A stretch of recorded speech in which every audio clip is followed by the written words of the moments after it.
We are very worried about Western imperialism.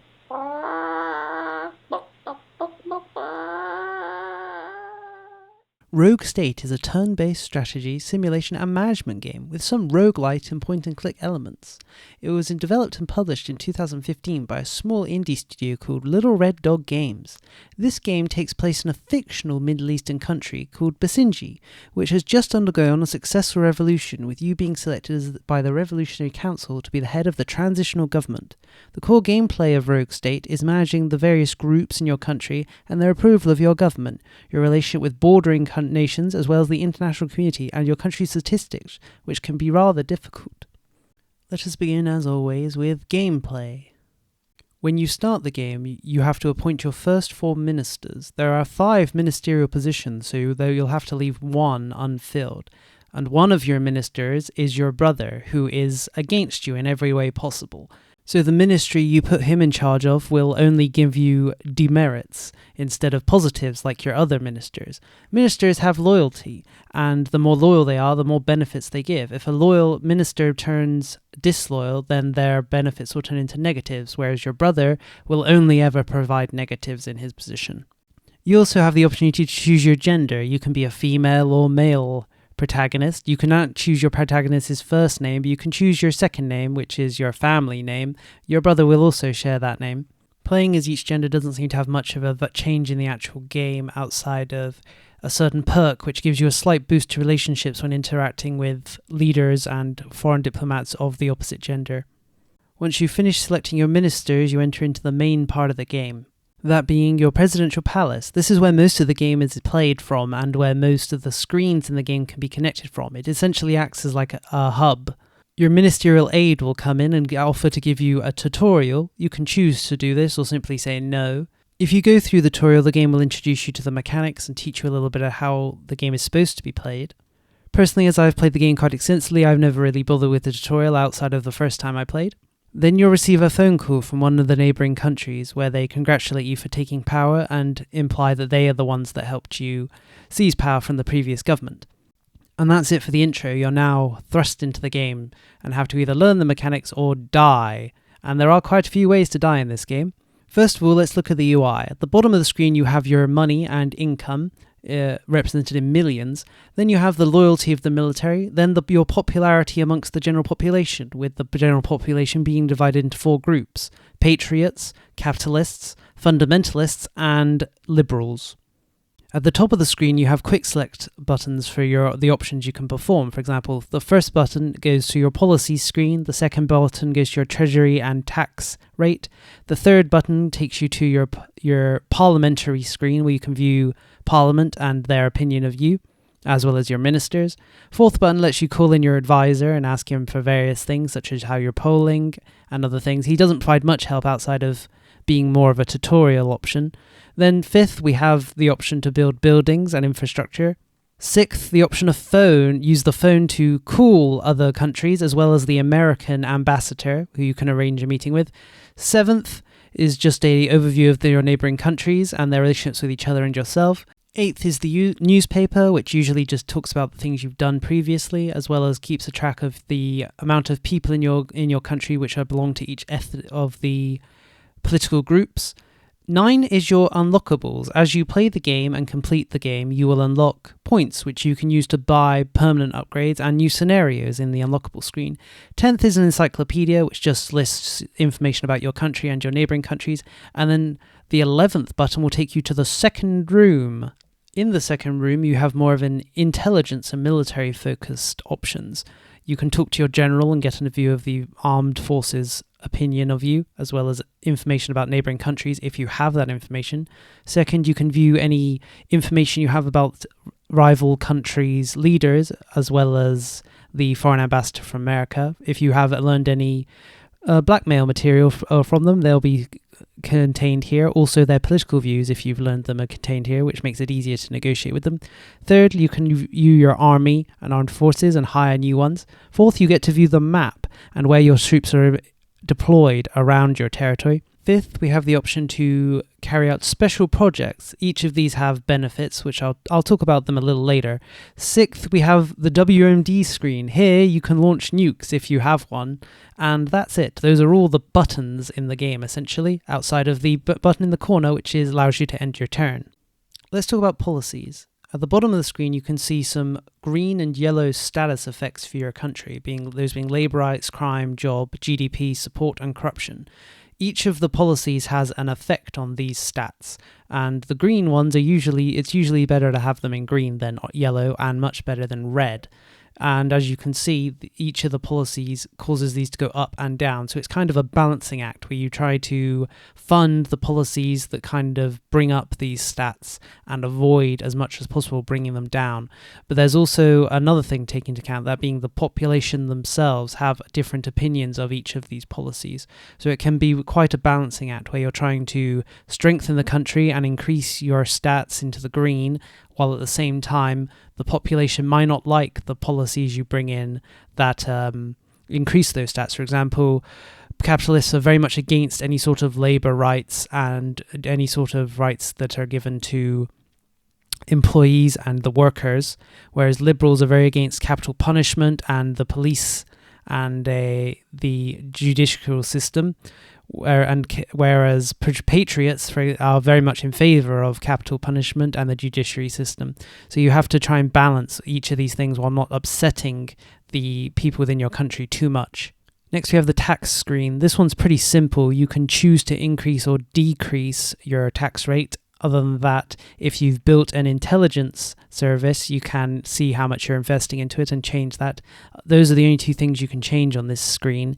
Other than that, you can just see the numbers of your costs and income. Third, we have Parliament. Here you can see the opinion of Parliament towards your rule, as well as your ministers. Your ministers will sometimes have objectives for you, and if you complete them, they'll give you what is essentially a bribe that you can cash in when you please. For example, they might give you a boost to one of the factions within your country, like the Liberals, or they might just give you straight up money for you to spend on things. So, they'll also increase their opinion of you when you do the things they want, which sometimes gives access to other things.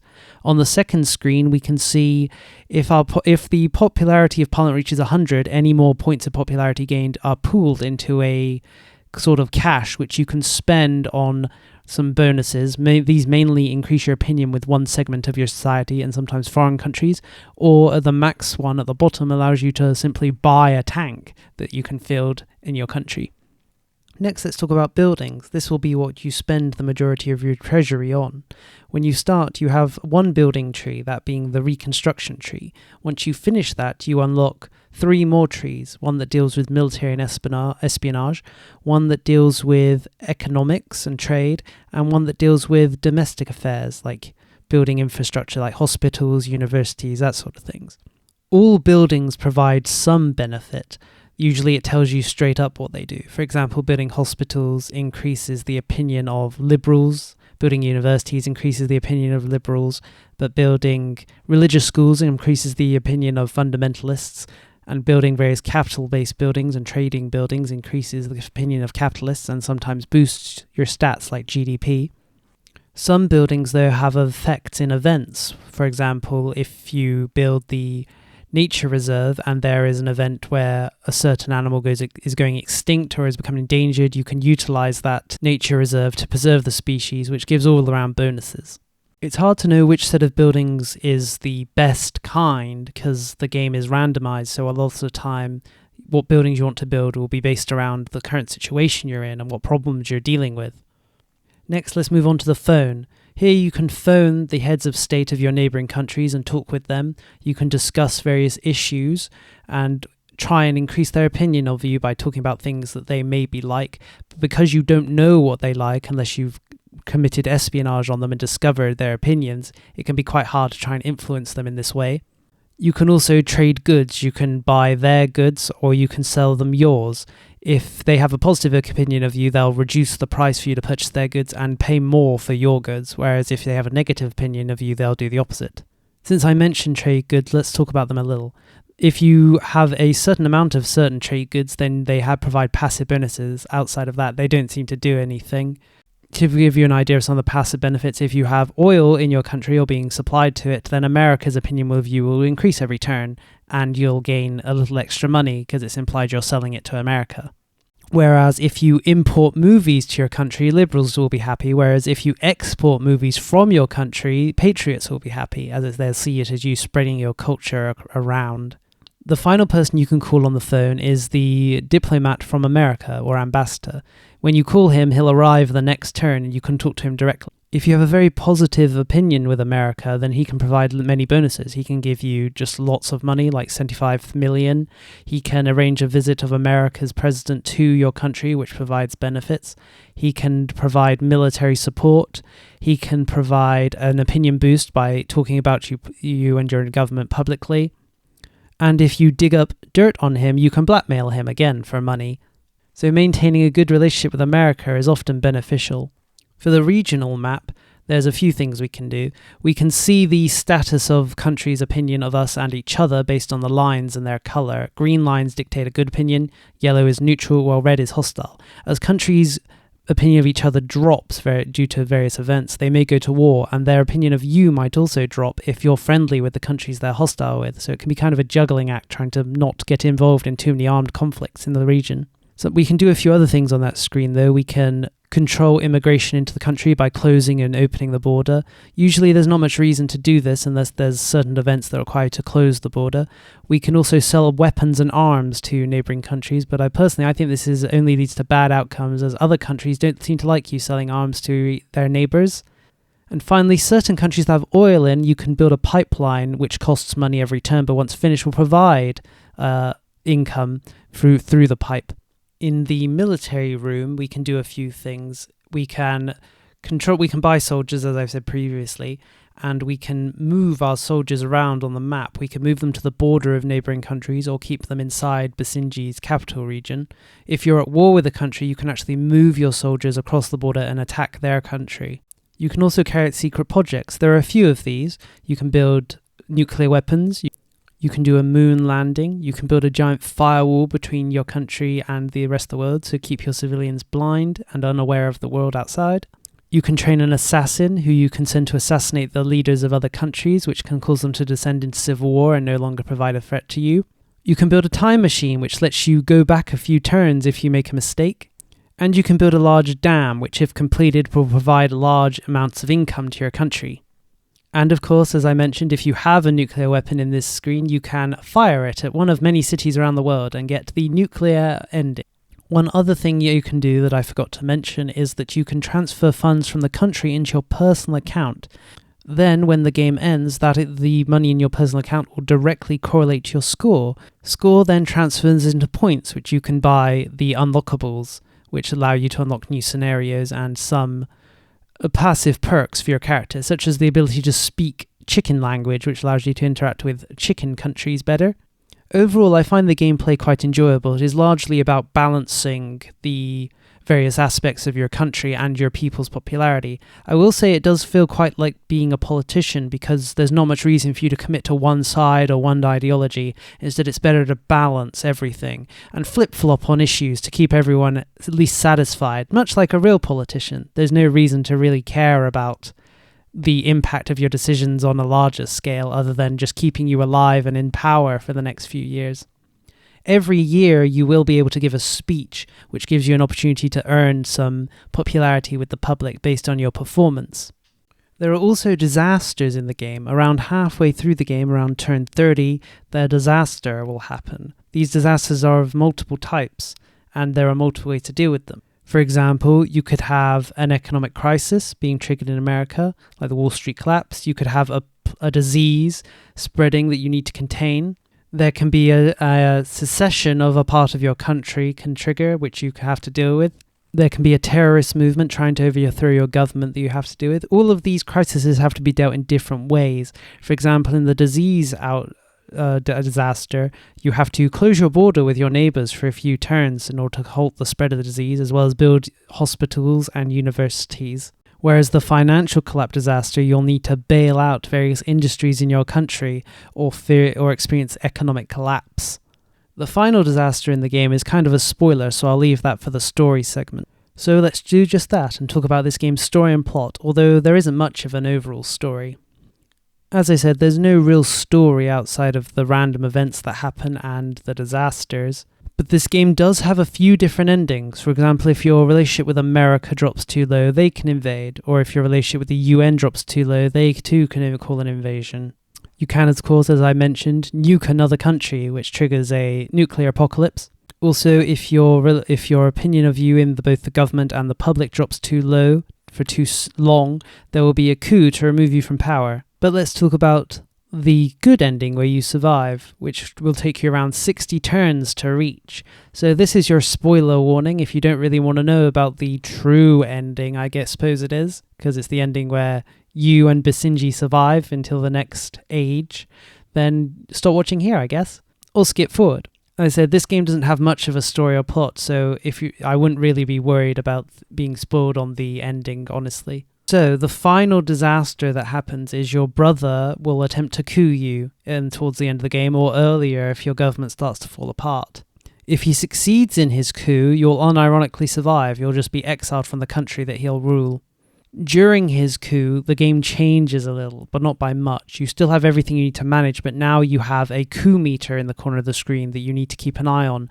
Every turn, members of the coup will die, as well as your loyal supporters. You can trigger some benefits that empower your troops and make the enemy more vulnerable based on certain criteria. For example, having over 80% relationship with each of the groups within your country, having a good relationship with America, having no disloyal ministers, having a presidential guard, that sort of stuff. These bonuses are one-time use, but if you use them effectively, you'll surely win the coup. The amount of soldiers loyal to you also seems to be based on the size of the military, so I guess bumping up your soldiers could be a good idea before the coup happens. If you win the coup, though, you get the true ending. Your brother dies, and you retire, essentially, after Basinji's first free election takes place. They do build a giant statue of you in the palace, so I guess that helps. Now let's talk about things I'd liked about the game. I think the idea of completing runs and gaining score that you can then use to buy upgrades for your next run is a great idea for a strategy or simulation game. It's surprising we don't see stuff like this more often in games, although perhaps nowadays we do. Back when this game released in 2015, we didn't so much see stuff like that. I like how the randomness is implemented. It's mainly implemented in the idea of rivaling countries being different, the ambassador from America being different, but not really much internal difference within your country. Basinji's kind of remains static unless you pick one of the unique starting options, but the countries around you change every time, as well as the resources found within the country and without. So you can't just use the same strategy every time. You need to take into account the different and new characters that you're going to meet and resources that maybe you won't have in the next run. The game is quite easy to learn. You would think it'd be complex being a country sim, but not really. Not too complex, I would say. You can easily learn what buildings do what, how to manage each of the aspects, how to keep your stats up, how to keep people happy, and once you do, it's quite easy to master the game. The game is actually very nostalgic, not just in the sense that because it was an old game, but because it reminded me a lot of early point-and-click games in how your character moves around and picks up things and interacts with objects. It could only be more like a point-and-click if you picked up random things and had to rub them on other things to see what did what. Overall, I would say the game is quite short and sweet. Runs usually won't take that long, even if you make it all the way to the 60 turns. And the game can rather be as long as you want it to be, with you just ending turn every turn and after checking a few things or taking the time to go through and do everything. It definitely feels like a game where you dictate the pace of it. Now let's move on to things I didn't like that much, or negatives. There's quite a lot of RNG in this game, which personally I don't consider a big negative, but some people might, just to point it out at least. Once you understand the game's mechanics, the game becomes quite easy, which to me is maybe a bit of a negative. I prefer my games to be rather complex, but once you understand the mechanics here, the game becomes quite simple, which may be a positive to some people, I suppose, but for me I would say it's a little bit of a negative. There really isn't much variation in the endings, other than losing, of course. But I mean, in the good ending where you win, it doesn't really matter what shape the country's taken or what choices you make. It's the same ending every time, which is a little disappointing. It would have been interesting to see different forms Basinji could take based on how you'd govern the country.